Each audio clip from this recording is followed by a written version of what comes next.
Good start.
Right, now,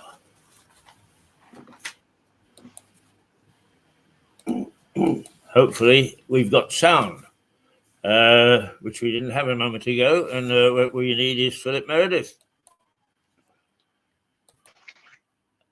At the stage, there's Philip Meredith. I can hear somebody rustling something, so somebody's got sound somewhere. Let's hope that everything is going as it should. Can you hear us, Philip? No, you can't. Yes. Right, you can. Good. Well, the gang's all here. And I expect two of you being conniving over the weekend to surprise me. So off you go. Well, we were going to do Romanian Airlines again, and then we thought we'd save that for you as a Christmas. Oh, yes, absolutely. Don't get me excited at this stage of the year. No, exactly. But oddly enough, the word for today, to coin the, was it Sesame Street? They had a letter for the day, didn't they? The word for today is serendipity. Because both Philip and I came up with the same subject. And Philip, perhaps you could explain what that subject is.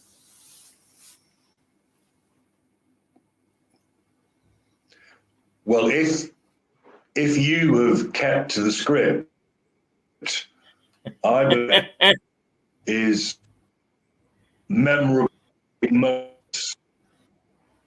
It's memorable sporting good ad. Yeah. So it's moments that we witnessed either live or on television or on radio. Nothing that we've watched on playback, but in some sense were there in the moment when they happened. And the reason for doing that is there are lots of sporting things happening at the moment. There's the 50-over World Cup cricket, which I think we should just pass over and leave to one side after yesterday. There's the Rugby World Cup, and there are some significant games occurring in football, not least of which is that Scotland, and they deserve a little shout out here, last night qualified for the finals when they hadn't even played because Spain won, and so therefore Scotland definitely go through. Of course, they will crash and burn when they get to the finals because that's what the Scottish team always do. But I was very pleased for them that they, and also their manager, that they managed to do that. But I don't think it's going to go anywhere. So, Philip, I'm going to invite you to start us off with your memorable moments of sporting achievements?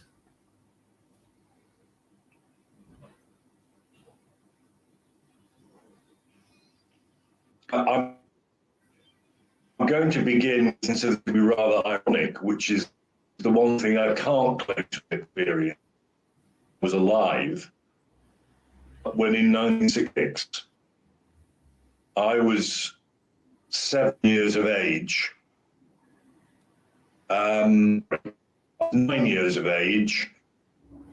I think we did have a television, but there was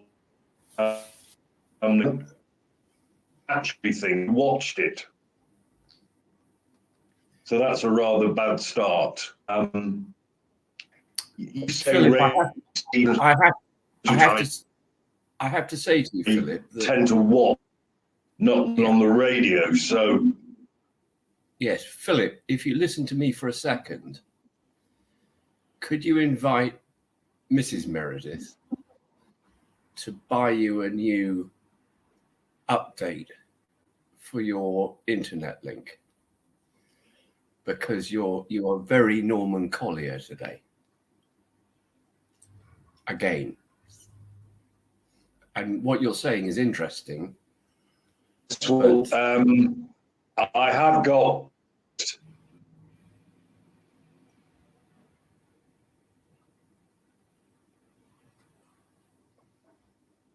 there were problems immediately this morning.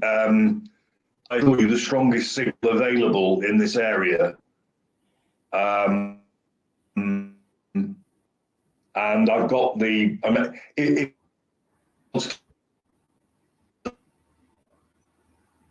listen to me being Norman Collier, or listen to me. It's one word in three at the moment, Philip, I have to tell you. I don't mean that in a bad way about you personally. I'm just saying it really isn't quality.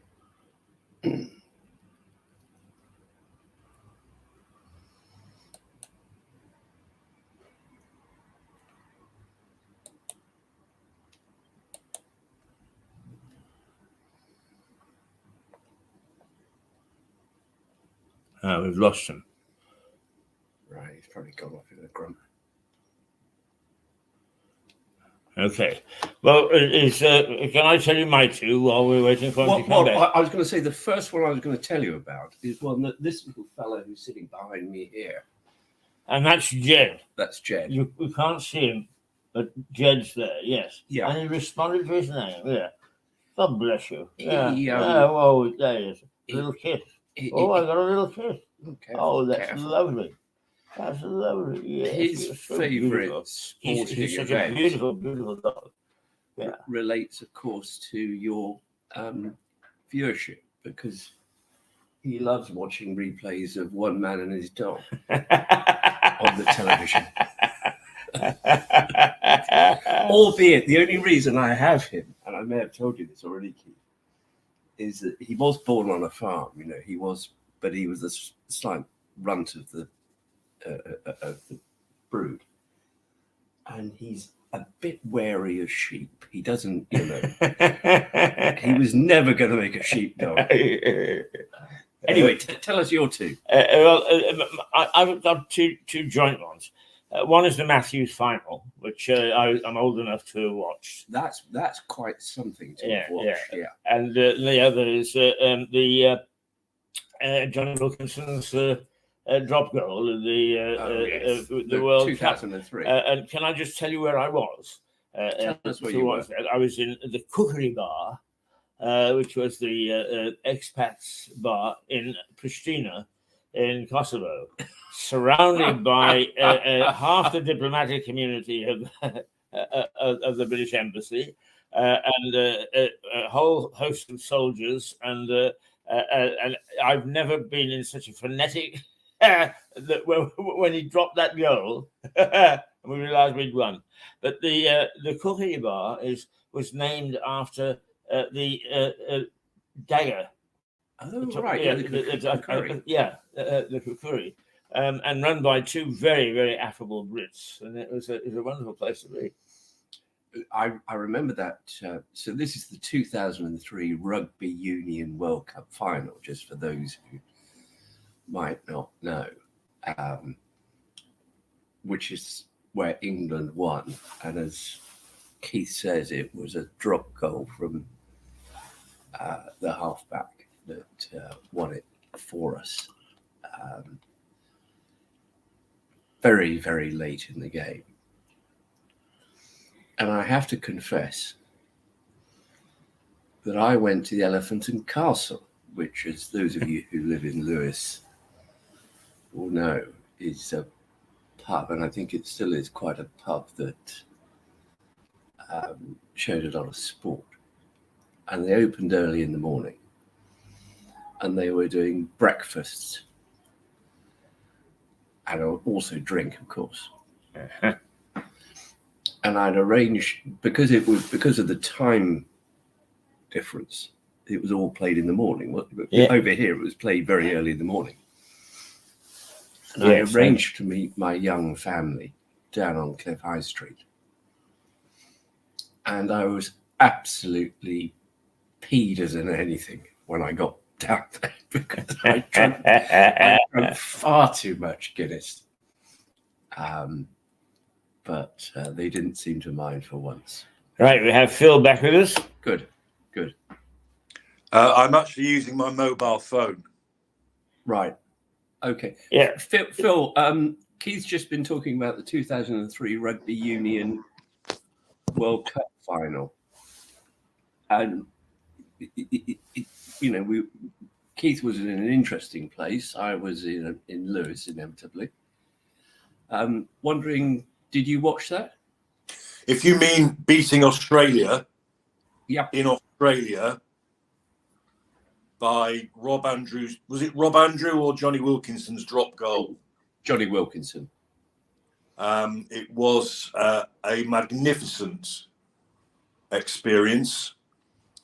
I remember the look on the Australian Prime Minister's face as he gave the trophy to the big man, Martin Johnson. And then what I really loved was that the Royal Mail issued a special edition of stamps purely for Australia and New Zealand with a picture of Martin Johnson holding the trophy. and did you watch that from home, Phil? Or yes, I was here, not in this room, but I was in our living room where the television was, and I can't remember if I watched it with anybody. I think I did. I was just saying to Keith that I was in the Elephant and Castle. Oh yeah, in Lewes, because it was early in the morning, getting absolutely drunk as a skunk. And Keith, tell Phil where you were, because that's quite impressive. I was in Pristina, and I was in a bar called the Kukuri Bar. The Kukuri being the dagger, that's what it was named after.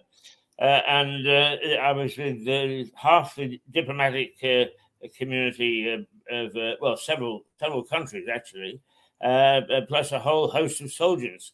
And it was the favourite bar, right dead centre in Pristina, that for the expats, and it was absolute mayhem. I've never been in anything quite like it. I rather envy you that. I rather envy you that. That sounds fun. So were you in Kosovo? Yes. Yeah. Sorry, I always assume that people know that Pristina is in Kosovo, but they don't, No, it's such a small country, landlocked. And, Now, the other thing you did say, only in passing, and you've not given us details of this, because you said you had two sporting memories. Yes. One of which was that 2003 final. The other of which was the Matthews football final. And there may be, I'm sure there are viewers, in particular the one man and his dog, who don't know what you mean by that. Explain Right. what you mean by that. Well, I think it was Blackpool versus. You remind me who they were against in the cup final of 1953. It was 53. Yes. It wasn't Bolton, was it? No. If somebody said I would remember it, but anyway, Stanley Matthews, in my book, is the greatest footballer of all time. And I've actually watched Pele play in a slightly different place in Empire Stadium in Vancouver.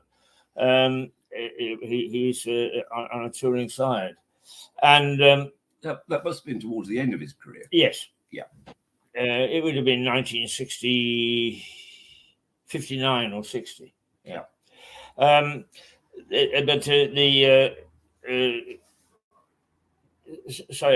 Matthews final is Blackpool were something like 3-1 down at half time, and Matthews came on in the second half. He was on.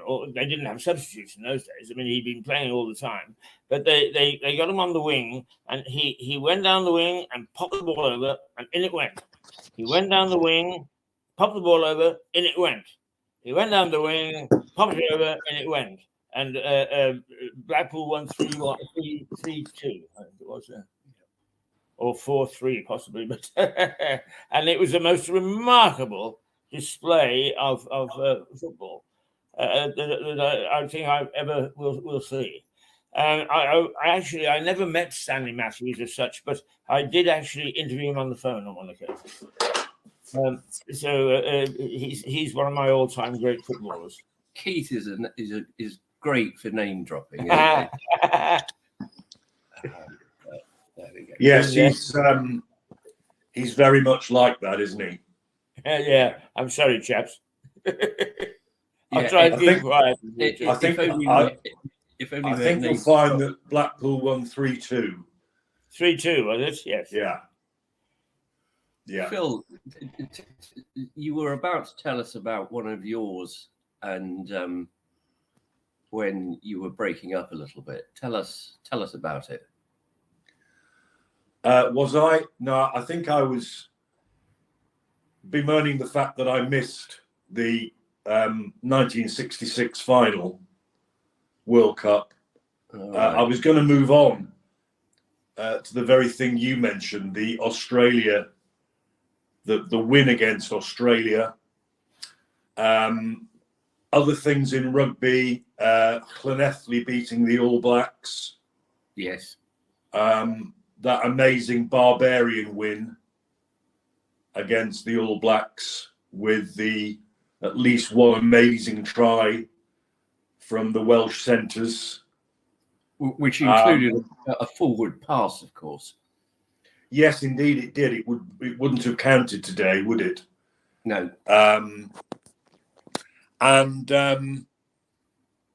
Football-wise, although I don't follow international football very much these days now, but beating Germany 5-1 in Munich,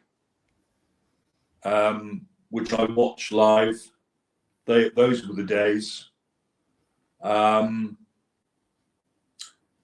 the disappointment of the game against Argentina, in which dear old Beckham got sent off.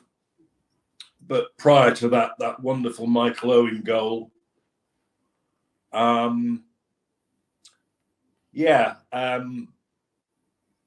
Disappointments. Again, rugby. Losing the last World Cup final to our opponents this coming Saturday after the heights of beating New Zealand in the semis. And of course, being mugged by your lot back in 1991, was it? Or 90, when you somehow managed to get the Grand Slam. Yes. By mugging us at Murrayfield. It was 91, I think. Yeah, I think it was 91. Well, you're right to you mean Scottish. Yeah, you're right to remember that as a Scot, because you haven't done much else. you haven't done much else since, really. Well, I think if England had been in the group of death as Scotland were in the current competition, England wouldn't have got through either. No, I wasn't being particularly serious. They wouldn't have got through. I'm amazed they are where they are, but the thought of them overcoming South Africa, they're just not going to do it. No. They're just simply not going to do it. And although I do like the Pumas, I think I've shared with you before my regret that there was a chance that the Pumas would become the 7th nation in Europe. But for some reason, one of the rugby football unions blocked it, which is a terrible shame. When you see the Argentinian Pumas becoming part of Europe, I bought you that atlas last Christmas. I think you should look at it. I think you should look at it, Phil. Yeah, I'm talking about the rugby team, am I not? I know that Argentina is in South America. Jolly good. And what language do they speak? They speak Spanish. Exactly. But so does Spain. Well, yeah, not all Spanish people speak Spanish. Catalan. There's Catalan, there's Galician, which is the top northwest. And there are various other little enclaves of different languages that some of which are sort of hybrids. It's a bit like the British Isles, where you've got Welsh, Scots, Gaelic, Cornish, and things like that. But in fact, they're probably stronger in terms of keeping those open. And I think part of that is because Franco suppressed all those languages. And when I was younger, I was in Barcelona, as you are sometimes. And I went to a little sort of, it was a market, like a car boot sale, effectively. And there was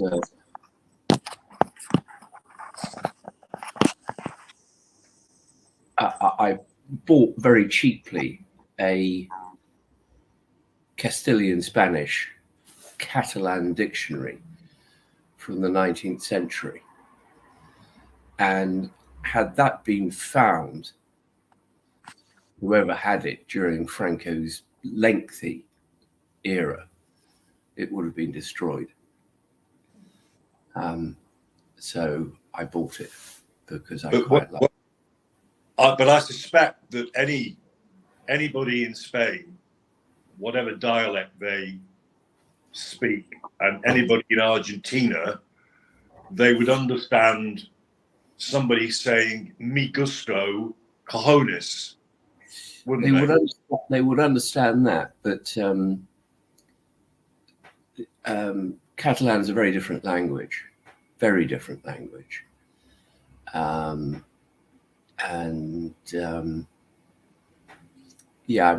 quite keen on those things. Anyway, why is Catalan a different language? Because presumably it's history of because Spain wasn't in the same way that Italy wasn't a single entity for most of its existence, and then got united, and Catalan or Catalonia, as in George Orwell homage to Catalonia, was very anti-Franco, and that's why Orwell went out there to fight for the Catalans, ultimately unsuccessfully, obviously. But it's the Galicians in particular are an interesting little enclave because they're tucked away north of Portugal. They've got a beautiful country, beautiful because it's not hot and sort of deserty. It's very verdant, and it's on the Atlantic coast. They've got a lot of their own particular culture and that sort of thing. And if you ever get the chance to go there, I would strongly recommend it. It really is quite a special place. Anyway, back to where we were.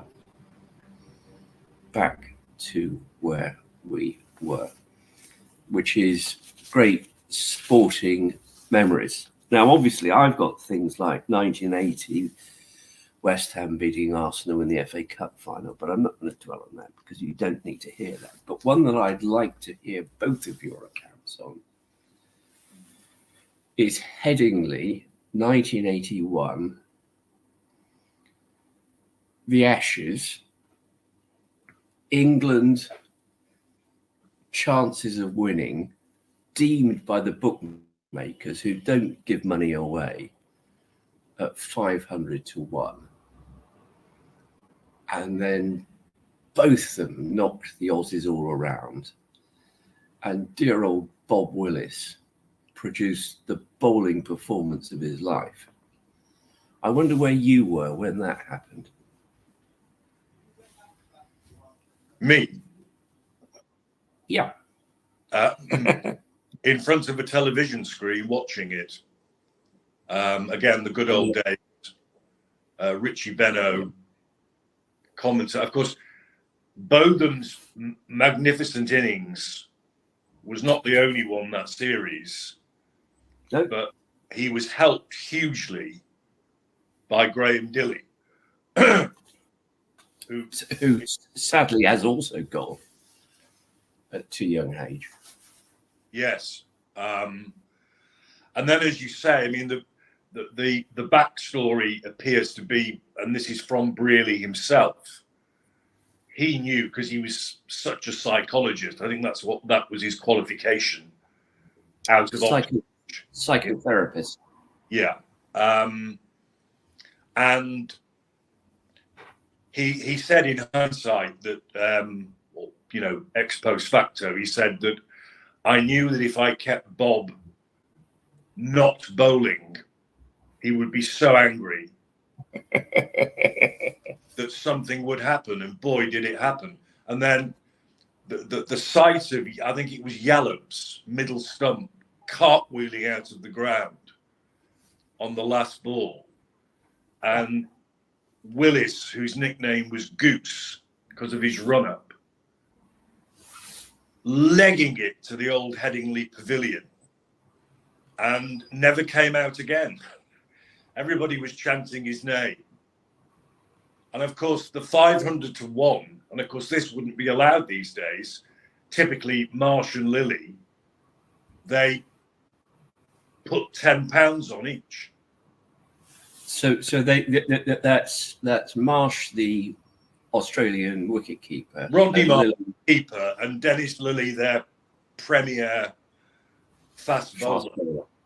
Yeah, both real characters, of course. So they put, I think, a tenner each on, well, they were quids in. Not that either of them did anything wrong to enhance or allow the defeat. Far from it.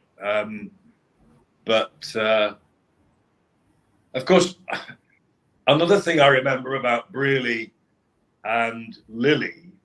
Do you remember the time when Lilly walked out with an aluminium bat? Yes, and it was knocking the ball out of shape. And it also made a terrible noise.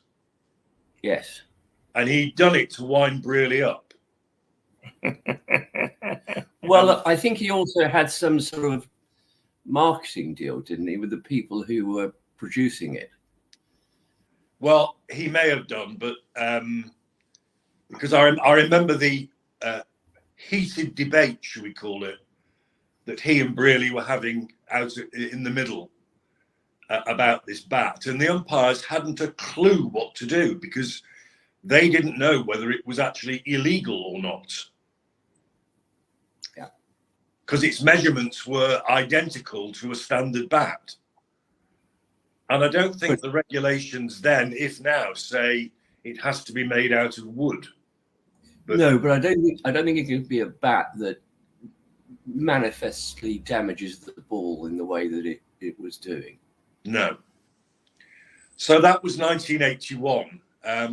Of course, Botham scored an amazing, it's hardly ever mentioned, but he scored an extraordinary century at Old Trafford, that series. Yes. Something like 138, was just short of 150. I remember Benno's comment because he hooked Lilly, which takes some doing, and Botham never wore a helmet. This was before helmets anyway. And he hooked Lilly for 2 sixes in 1 over. And I remember Benno saying, it's a bit like swatting a fly.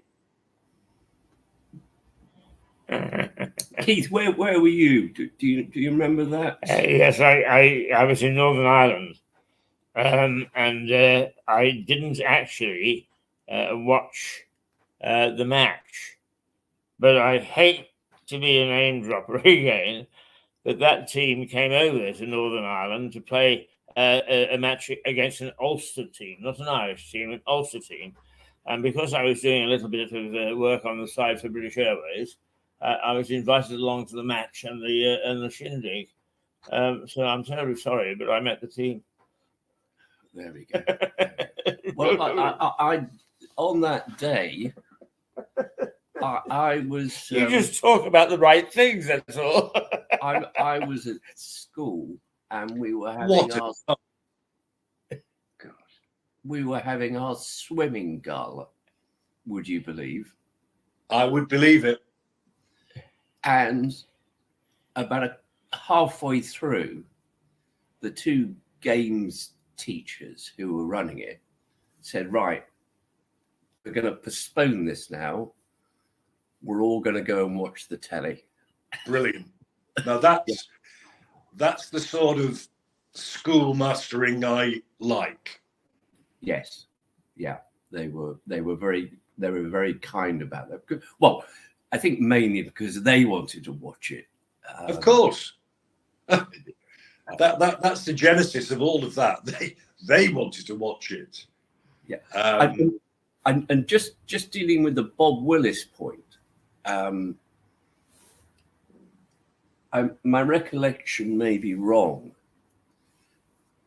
but I've got a biography of his that I've read. And I think the reason he went off and didn't come back out is, and this is back in 81, different times, he had to go and play for his county the next day.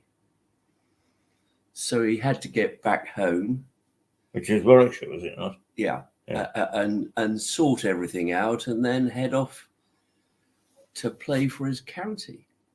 You know, it's just extraordinary. You know, you think about it nowadays, it simply wouldn't happen that way, would it? It wouldn't, and it couldn't, because they're all contracted in a very exclusive way.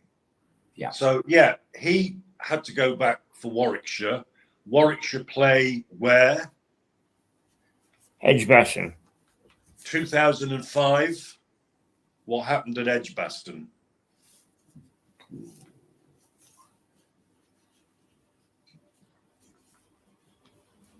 I don't know. There's something going. England beat Australia in a critical Ashes series, and they beat Australia at Edgbaston, and that was the match that turned the series, and we regained the Ashes for the first time in God knows how long. But it was such a close game. It was absolutely nail-biting. And it ended with their number 11 on almost the last ball of the day, nicking the ball down the leg side. And the English keeper threw himself like a flipping goalkeeper and caught it one-handed. and that's how we bowled them out. But boy, was it close. And then, from recollection, we drew at Old Trafford, and then it was rained off at the Oval. Is my recollection, Richard? Yes, I seem to remember Flintoff was involved in that in some way, but I may be wrong. Well, the thing at Old Trafford, which again was an extraordinary game, they targeted Ricky Ponting. Yeah. I mean, it's probably, in my opinion, the best fast bowling lineup as a quartet that England have ever had. They were simply irrepressible. There was Flintoff, there was Harmison, there was Hoggard, and there was Jones from Glamorgan. And they were relentless. And there's one over that Flintoff bowled, and it's still known as the Ponting over. Because, I still got the DVDs of that series, and I sometimes still watch this particular thing because I've never seen an opposition skipper so phased and so dismissed in one over ever. It was just extraordinary. But I remember the Edgbaston as well. Yeah. I'm going to move on, if I may. Please do. A sporting memory that I have. Completely different sport. Oh, before we leave cricket, could I just, because I know that you set quizzes for your extended family. Here is a question. Go on then. Which ground did Donald Bradman describe as not the best, but the most beautiful that he ever played on? Arundel. No. I mean, it's a pretty difficult one. I don't expect you to have it, but I thought before I forget it. It's in this country. No. Right. Okay. I don't think you'd ever get it, but I think you should tuck it away for. Yeah. Yeah, it is Brockton Oval in Vancouver. And Brockton Oval sits on a little peninsula jutting out into the Vancouver Harbour. And there are the Cascade Mountains, actually, that come down at the start of the Rockies. Yeah. And it's in a 1,000-acre park, natural park. And he said this is the most beautiful ground I have ever played cricket on. So there you are. Sorry to interrupt. Not at all. Not at all.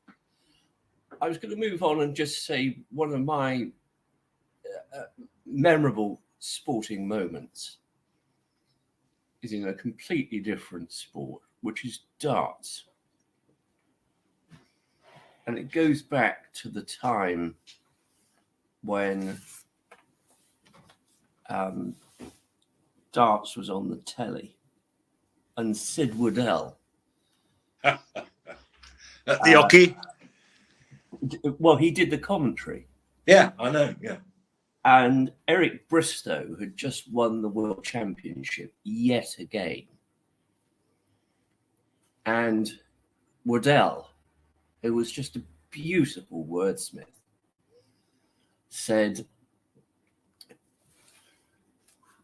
when Alexander the Great was 33,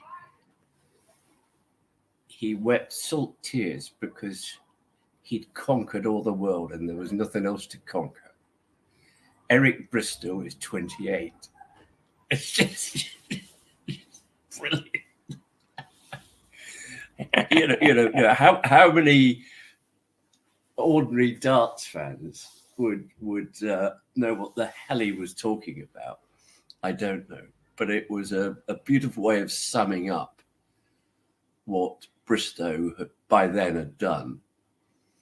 And I remember it very well and thinking, good grief, that man knows, he clearly pre-prepared it. There was no question about it.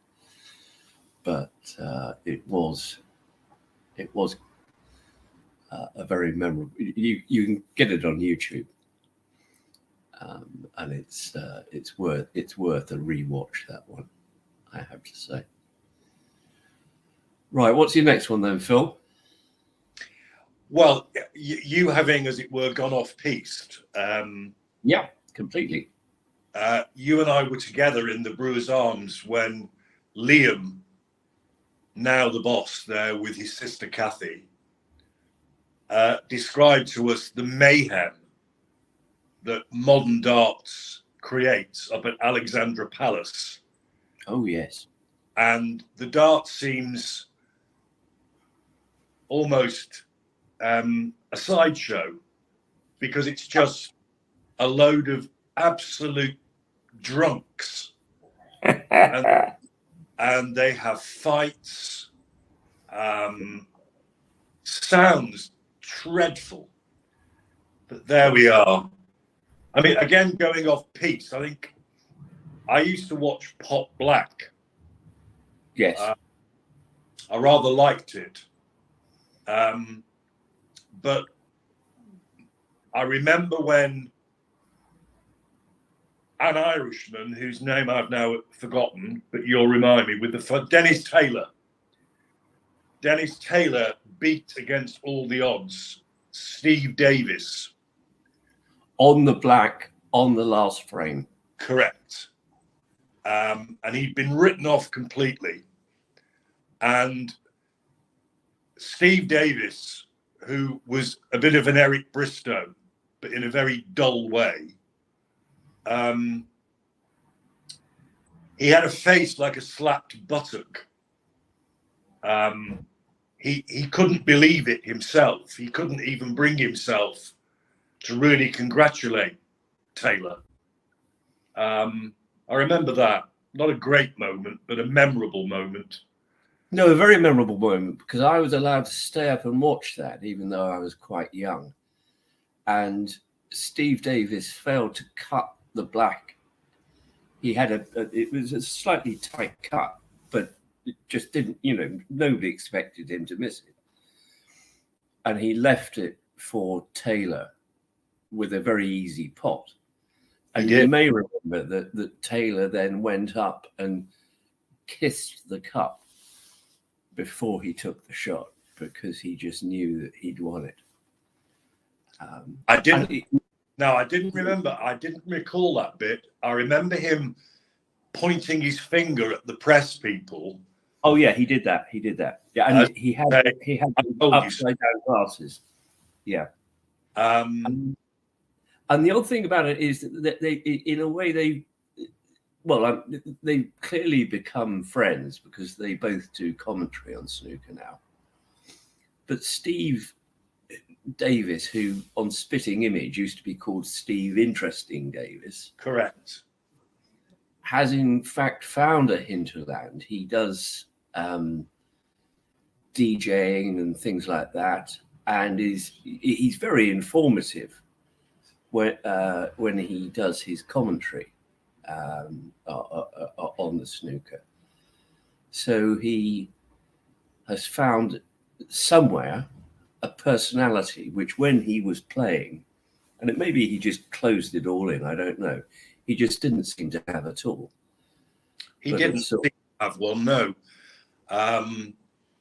As you say, as Spitting Image portrayed.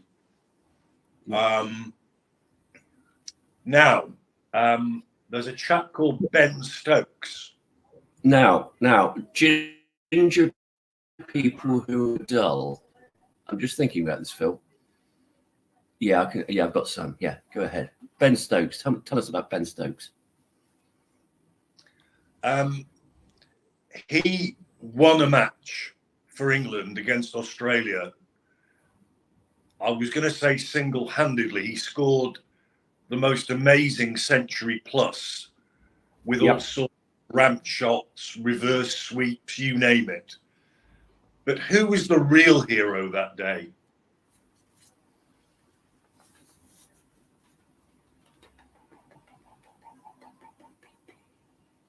Go on, tell us. Well, it was described as the best one not out we've ever seen. Oh, right, of course. The chap with the glasses, the bowler. The Somerset spin bowler. Yeah, I can't think of his name. Ridiculously, nor can I. But he was the real hero. Yeah, because he just stuck in there for a long period of time, didn't he? Oh, I mean, yeah, Leach. That's his name. Leach. Yeah. Jack Leach. The other thing about Ben Stokes, which was, I thought, enormously impressive, is that when England had that last over, and then it went to what they call a super over, there was an extra 6 balls each. And the only reason they got there is because he was running for a single, and the ball hit him and went for 4. And if a batsman deliberately does that, then it doesn't count. It's a dead ball. But it clearly was completely inadvertent on his part. He was sort of sliding in, and they'd thrown the ball and off it went. And he, at that stage, was saying, I don't want those runs. It's not fair. And the umpire said, well, it is actually. You get them, and there's no, that's the way it is. But I thought that was incredibly sportsmanlike on his part. Considering where he came from, the awful fracas in the car park of a Bath nightclub. He has turned into, one of the great British sporting heroes of the current age, no question. Yes, well, that example of his sportsmanship is in stark contrast to what I felt was the lowest an Australian has ever plumbed to when Bairstow was run out when the ball had been dead. Yes. By the Australian wicketkeeper, because he wasn't back in his ground, thinking the ball and the over was over. The umpires had no choice, and the Australian captain, who apparently has just been given an award for something but doesn't deserve it, took the wicket. He could have overruled the appeal, but he didn't. I thought that was pretty low. May I just mention one other memorable sporting moment for me? Keith's spoken about all the famous people he's met, from God down. Interviewed them all. The Michael Parkinson Mirador television. Yeah. A memorable sporting event for me was when my 4-person team won the Toad in the Hole Championship, World Championship, in the town hall here in Lewes a few years ago. Very impressive. Yeah, because it's not an easy game, Toad. You can imagine the World Championships are very, very competitive. They have 48 teams who turn up there, and then you play, different sort of round robins and then knockout and all that sort of thing. And we found our form. In fact, Pete Nemeet was on the team with another couple. And the downside of it is that, in fact, I'm such an obstreperous old bugger that a couple of years later I was arguing with the committee that ran the local league, and they banned me. And I'm the only person who's ever been banned from the Toad in the Hole League. So I gave it up. And that's true. So No, I remember you telling me about that. yeah, how do you get banned from Toad in the Hole? But you must have tried very hard.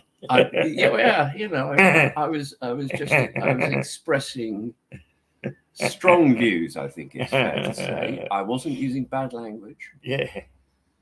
But they just decided that I was too much for them, which is fair enough. Well, last season, football-wise, you both know that I am a lifelong Manchester City fan, and have lived in the shadow of Manchester United, so-called, for many, many decades. But last season was simply amazing. Premier League won with Arsenal breathing down our necks.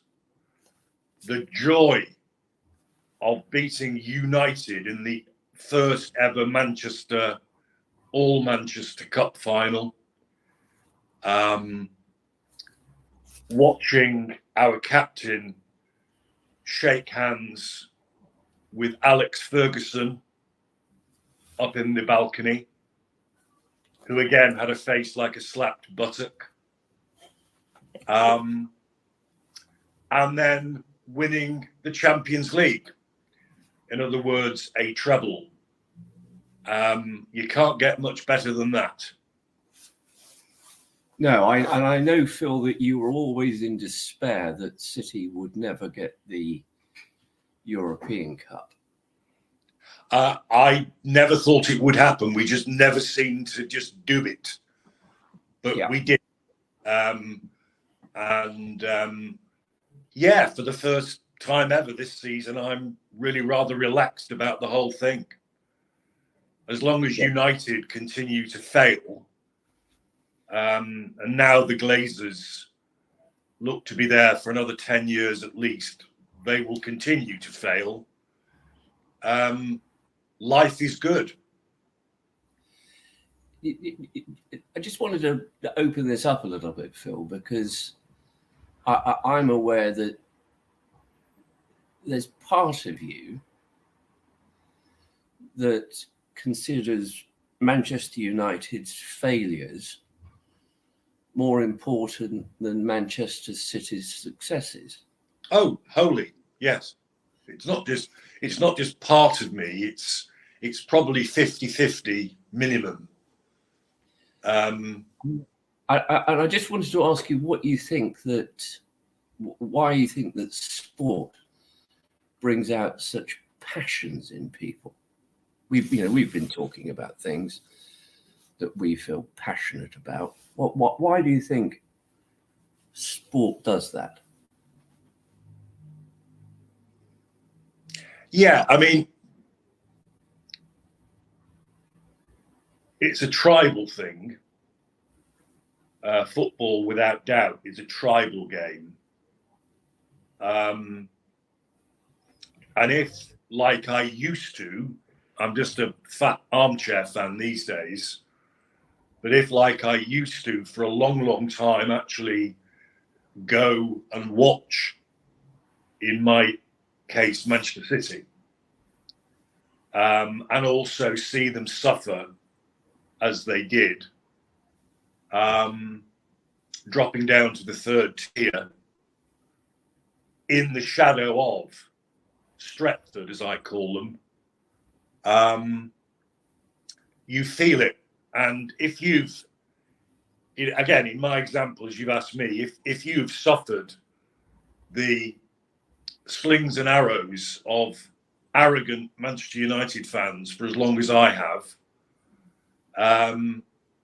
then you take it very personally. I think it's fair to say, Phil, that you take most things very personally. But anyway, there we go. Yes, in particular you.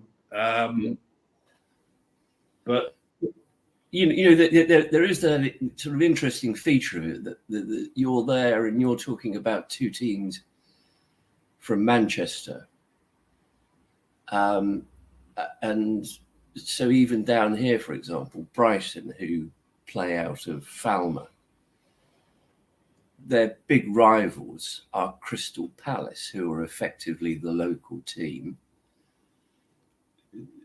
to them. And you can look at lots of sports where that tribalism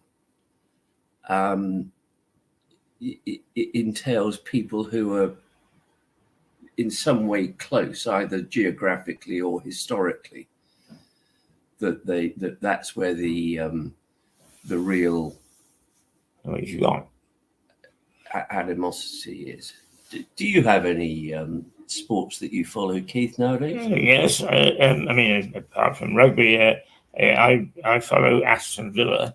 Oh, gosh, and right. well, I mean, the happy thing from Phil's point of view is that we supplied them with Jack Grealish. Yes, that's true. Which is very helpful to their cause. Do you have any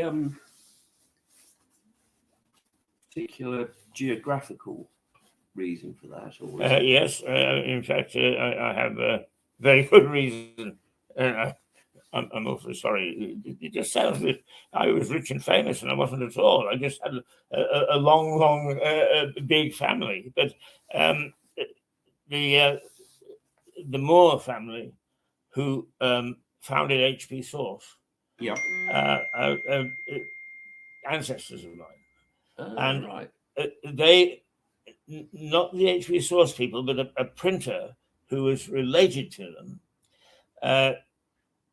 He actually bought a debenture in the plot of land which is now Villa Park. So my family, I mean, my brother has season tickets for them, and brought his children season tickets and so on and so forth. So there is a family relationship there. So saucy Keith in more ways than one, dear viewers. It is odd how people end up with those loyalties, though, isn't it? Isn't it? Yeah. I mean, they are those sort of things. I suppose I've been to Villa Park about 10 times in my entire life. But it gets so silly that at one time I would wake up on a Sunday morning not daring to look at the newspapers in case I had lost. Yes, I know that feeling also well. But you like the rugby as well? Oh, I went to rugby school. I played rugby. What position did you play? Well, at school I was 3/4 because I was quite small and light. But at university I was then changed to number 8 when you didn't have to be a giant in those days. No, I know. And actually, I noticed that in the recent series that there are a couple of number 8s that aren't giants, but international caliber. And there are scrum halves who are just about my height. Who Dupont is 5'9", and that's a good sign, because otherwise it just turns into American football. Yes. Just let's just have the biggest people we can have. What's he saying? Trundling around. Wi-Fi is fast. Sorry. Yeah. Well, right. It was the Wi-Fi that went, and that's why Phil left us so abruptly. So I think that we will forgive him, because, as I often say on this program, is the technical side of things can be very difficult, and we have no control over it whatsoever. Can I just? I think I've told you this story before, but I'm thinking of writing to Rugby World to make a recommendation for the English team. I noticed the other night that Ireland, in response to the hacker, did an 8. Yeah. Now, coming up at 10 o'clock this morning is our correspondent in France, Harry Atherton. And he and I formed a rugby team in Vancouver in 1966, I think it was, called the Scribes, because it was made up of journalists. We thought it would be going for about 2 seasons at most, and we would get fit. It's now got ladies' teams, its own clubhouse, and so on, and it's become very, very big. But we had a Pixish English producer at the BBC, and in Canada they were very, very aggressive because they were ex-football players playing rugby, and they went "Whoa!" at the beginning of the game, and so on. And he said, "Tell you what, why don't we do Ring Around the Roses?" Which we did. And to this day, they still do Ring Around the Roses, 50 years on, 60 years on. And a referee at one point, apparently, at the 7th game, said that you're not going to do it. They said, all right, we won't play. But it occurd to me that when they were doing the haka the other night, the Fijians, is I'm going to write to RFU, and I'm going to say, why didn't the English team do Ring Around the Roses? I don't think you'll get anywhere. Yeah, but I tell you, it is absolute fun, particularly when you get it all fall down. I thought I told that story, but Keith's been on the meths again.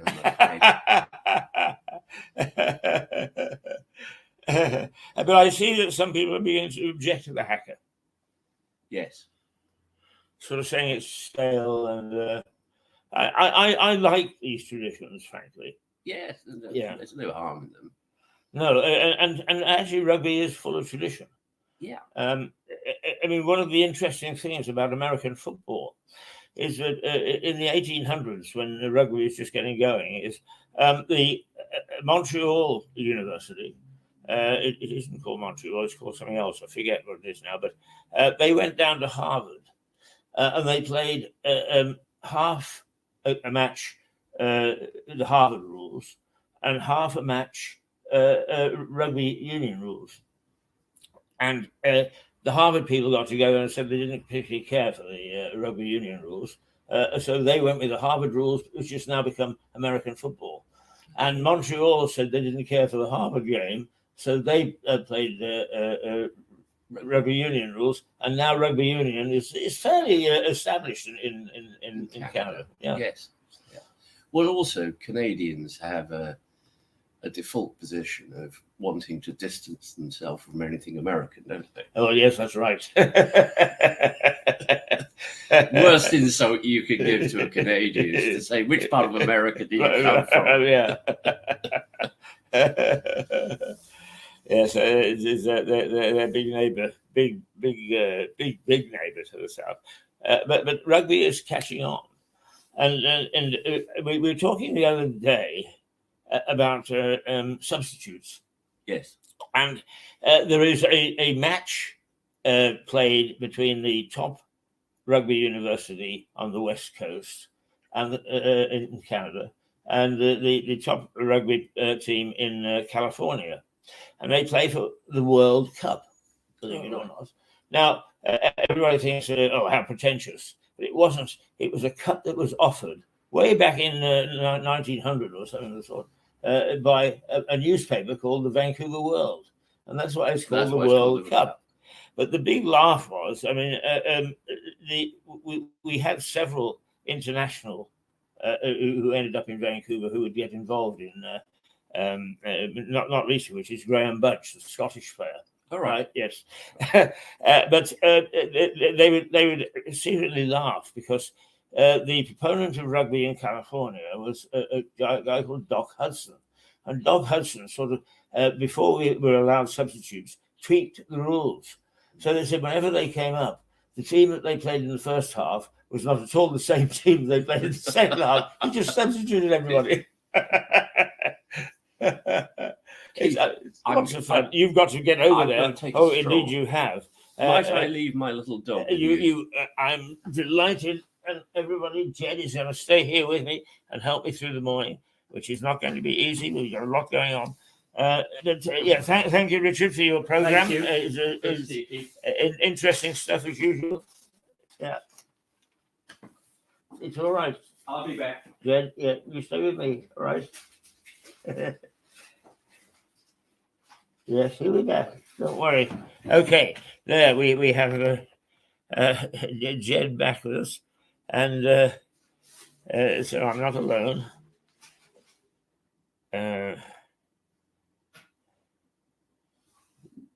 Let's see if we